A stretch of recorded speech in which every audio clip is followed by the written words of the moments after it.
जय श्री कृष्णा दोस्तों, मैं हूं नरेंद्र अग्रवाल और आप देख रहे हैं नरेंद्र अग्रवाल यूट्यूब चैनल। तो आपने कुंभ के मेले का नाम तो सुना होगा, लेकिन बहुत ही कम लोग कुंभ के मेले के बारे में जानते हैं। यहाँ तक कि जो लोग कुंभ के मेले में कई बार जा चुके हैं, जिन्हें सौभाग्य प्राप्त हो चुका है, उन्हें भी पूरी जानकारी नहीं होती है। बस मेले में जाकर आ गए और बस। तो आज इस वीडियो में हम आपको कुंभ के मेले के बारे में बहुत सारी जानकारियाँ शेयर करने वाले हैं।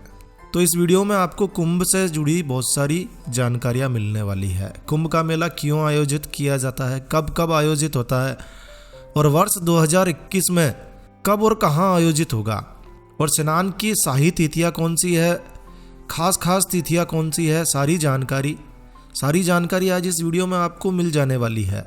तो यदि आप कुंभ के मेले के बारे में जानना चाहते हैं तो इस वीडियो को पूरा देखिएगा। कहीं ना कहीं ये वीडियो आपके लिए काफ़ी उपयोगी साबित होगा।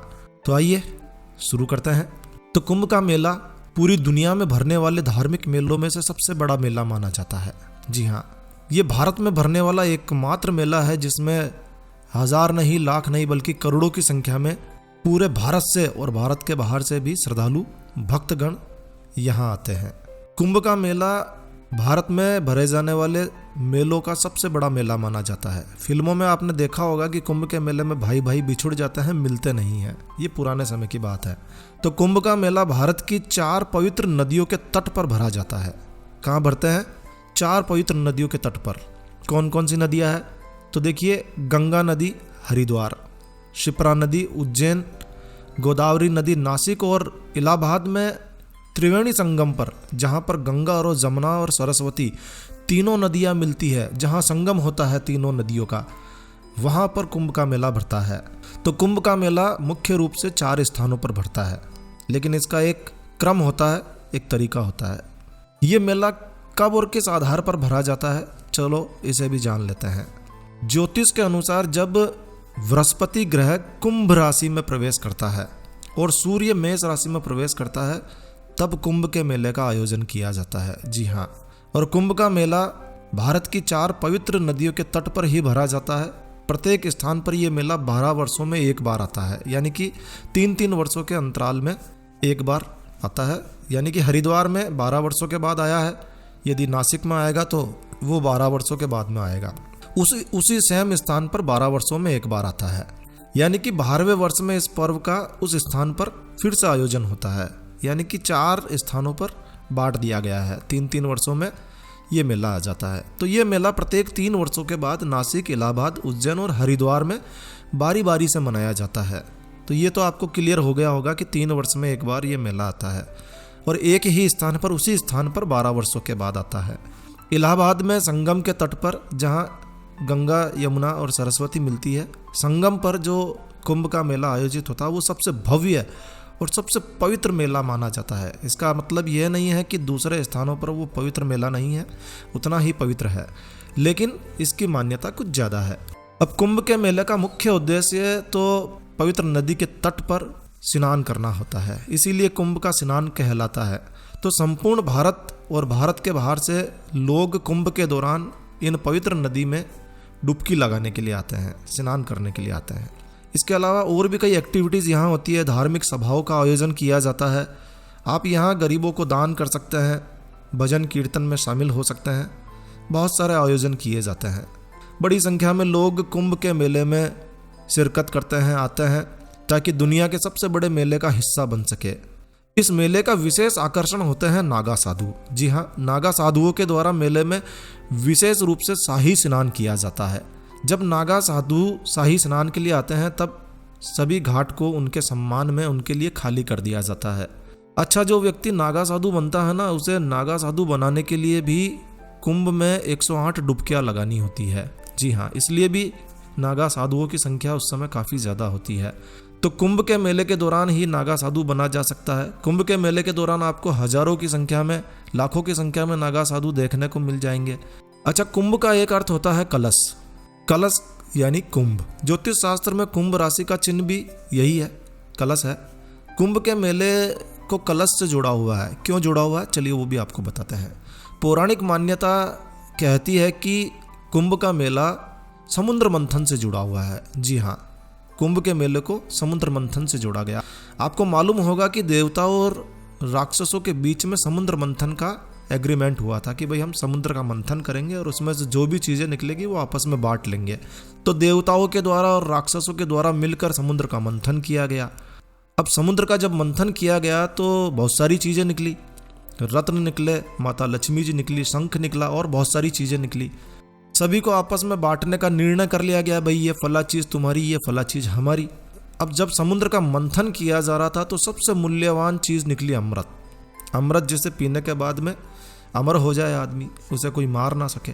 तो जब अमृत निकला तो देवताओं और राक्षसों के बीच में युद्ध शुरू हो गया, झगड़ा शुरू हो गया कि भाई मैं लूंगा मैं लूंगा। अब असुरों से अमृत को बचाने के लिए भगवान विष्णु ने वह पात्र अपने वाहन गरुड़ को दे दिया। असुरों ने जब गरुड़ से वो पात्र छीनने का प्रयास किया, वो कलश छीनने का प्रयास किया, तो उस पात्र में से, उस कलश में से अमृत की कुछ बूंदें छलक गई और छलक कर कहाँ गिरी? इलाहाबाद, नासिक, हरिद्वार और उज्जैन में जाकर गिरी। तभी से प्रत्येक 12 वर्षों के अंतराल में इन स्थानों पर कुंभ का मेला आयोजित किया जाता है। यही पौराणिक मान्यता है, यही पौराणिक कहानी है। वर्ष 2021 में कुंभ का मेला शुरू हो चुका है। वैसे इस मेले में हमेशा करोड़ों की संख्या में लोग शिरकत करते हैं, लेकिन अभी कोरोना काल चल रहा है। देखते हैं कि इस बार कुंभ कैसा रहता है। इस बार ग्रहों की चाल के कारण कुंभ वैसे भी जल्दी आ गया है। हमेशा 12 वर्षों में आता है, लेकिन इस बार 11वें वर्ष में ही आ गया है, क्योंकि बृहस्पति और सूर्य का संयोग कुछ ऐसा बना है कि 11वें वर्ष में ही संयोग हो गया है। तो कुंभ पहले जल्दी आ गया है और कोरोना काल में आ गया है। तो देखते हैं, इस बार कुल 4 शाही स्नान होने वाले हैं। पहला शाही स्नान 11 मार्च के दिन होगा, जो कि मकर संक्रांति का दिन है। दूसरा शाही स्नान 12 अप्रैल के दिन होगा, जो कि सोमवती अमावस्या है। तीसरा मुख्य शाही स्नान 14 अप्रैल के दिन होगा, जो कि मेष संक्रांति का दिन है। इन तीनों स्नानों पर 13 अखाड़ों के नागा साधु और अन्य साधु स्नान करते हैं। चौथा शाही स्नान बैसाख पूर्णिमा के दिन 27 अप्रैल के दिन होगा। ये भी विशेष दिन है। शाही स्नान के अलावा कुछ खास तिथियां ऐसी हैं जिनमें लाखों की संख्या में लोग डुबकी लगाते हैं, और आप भी इन तिथियों पर डुबकी लगाने के लिए कुंभ में जा सकते हैं। तो चलिए आपको वो तिथियां भी बता देते हैं जिन तिथियों पर आपको कुंभ का स्नान करना चाहिए। देखिए, सबसे पहला जो इम्पोर्टेंट दिन है वो है मकर संक्रांति का दिन, 14 जनवरी के दिन है। 14 जनवरी 2021 मकर संक्रांति के दिन आप स्नान कर सकते हैं। इसके बाद में 28 जनवरी का दिन है, पुष्य पूर्णिमा का दिन है। इस दिन भी आप स्नान कर सकते हैं। इसके बाद में 11 फरवरी आएगी, जो कि मौनी अमावस्या है। तो मौनी अमावस्या के दिन भी आप स्नान कर सकते हैं, 11 फरवरी का दिन है। इसके बाद में फरवरी में ही 16 फरवरी बसंत पंचमी का दिन है, बहुत ही अच्छा दिन है। इस दिन भी स्नान किया जा सकता है। 27 फरवरी का दिन माघ पूर्णिमा का दिन है, काफ़ी अच्छा दिन है। इस दिन भी आप स्नान कर सकते हैं। इसके बाद में 11 मार्च के दिन आप स्नान कर सकते हैं, महाशिवरात्रि का दिन है। इस दिन भी आप स्नान कर सकते हैं। 13 मार्च का दिन फाल्गुनी अमावस्या का दिन है, ये भी काफ़ी अच्छा दिन है।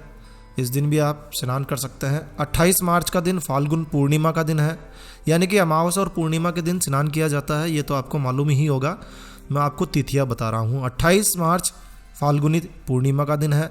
इसके बाद में 11 अप्रैल चैत्र अमावस्या का दिन है और 12 अप्रैल सोमवती अमावस्या का दिन है। 11 अप्रैल और 12 अप्रैल दोनों ही अमावस्या के दिन है। इस दिन भी आप स्नान कर सकते हैं। 13 अप्रैल के दिन नव हिंदू संवत्सर का दिन है, बड़ा अच्छा दिन है। इस दिन भी स्नान किया जा सकता है। 14 अप्रैल के दिन मेष संक्रांति है, मेष संक्रांति के दिन भी आप स्नान कर सकते हैं। इसके बाद में 21 अप्रैल रामनवमी का दिन है, बड़ा ही इम्पोर्टेंट दिन है। इस दिन भी आप स्नान कर सकते हैं। इसके बाद में 27 अप्रैल चैत्र पूर्णिमा आ जाती है, चैत्र पूर्णिमा के दिन आप स्नान कर सकते हैं।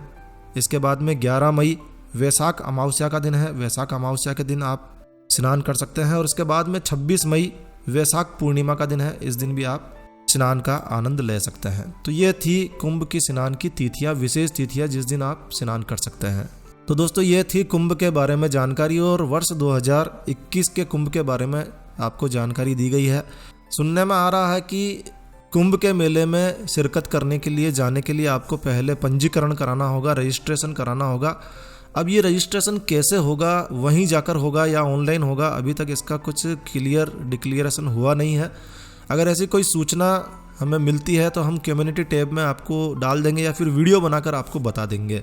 तो दोस्तों यह वीडियो आपको कैसा लगा कमेंट करके हमें ज़रूर बताएं। यदि आपको यह वीडियो यह जानकारी अच्छी लगी है, यूज़फुल लगी है तो कृपया लाइक के बटन पर ज़रूर क्लिक कीजिए। और यदि आपने हमारा यह चैनल सब्सक्राइब नहीं किया हुआ है तो कृपया चैनल सब्सक्राइब कर लीजिए, क्योंकि इस चैनल पर हम लेकर आते हैं आपके लिए तरह तरह की धार्मिक जानकारियाँ, हम रेमेडीज, हम टिप्स और टेक्निकल नॉलेज।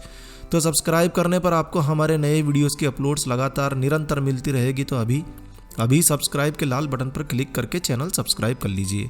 तो एक नया वीडियो, एक नई जानकारी लेकर मैं आपका दोस्त नरेंद्र अग्रवाल फिर मिलूंगा। तब तक के लिए stay healthy, stay happy. Thank you for watching my video. Thanks. जय श्री राम, जय हनुमान।